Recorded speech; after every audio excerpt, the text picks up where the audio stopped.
ಬರುವ ಮಾರ್ಚ್ 8ನೇ ತಾರೀಕು ಹಿಂದೂಗಳ ಪವಿತ್ರ ಹಬ್ಬ ಮಹಾಶಿವರಾತ್ರಿ ಇದೆ.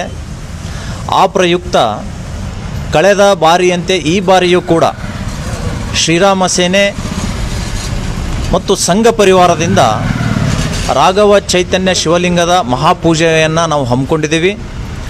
ಆ ರಾಘವ ಚೈತನ್ಯ ಸಮಾಧಿ ಸುತ್ತಲೂ ಕೂಡ ಬಹಳ ದುಸ್ಥಿತಿಯನ್ನು ತಲುಪಿದೆ.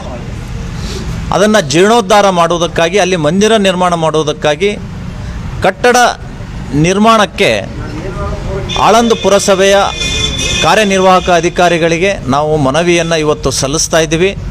ನಮಗೆ ಆಶಾಭಾವನೆ ಇದೆ, ಆ ಮಂದಿರವನ್ನು ನಿರ್ಮಾಣ ಮಾಡಲಿಕ್ಕೆ ಪುರಸಭೆಯವರು ಅನುಮತಿ ಕೊಡ್ತಾರೆ ಅನ್ನುವಂಥದ್ದು. ಅವರು ಅನುಮತಿ ಕೊಟ್ಟದ್ದೇ ಆದರೆ ಮಾರ್ಚ್ 8ನೇ ತಾರೀಕು ಮಠಾಧೀಶರ ನೇತೃತ್ವದಲ್ಲಿ ಮತ್ತು ಹಿಂದೂ ಗಣ್ಯ ವ್ಯಕ್ತಿಗಳ ಸಮ್ಮುಖದಲ್ಲಿ ನಾವು ಶಂಕುಸ್ಥಾಪನೆಯನ್ನು ಮಾಡೋರಿದ್ದೀವಿ ಅನ್ನುವಂಥದ್ದನ್ನು ಈ ಸಂದರ್ಭದಲ್ಲಿ ನಾನು ಹೇಳ್ತಾ ಇದ್ದೇನೆ.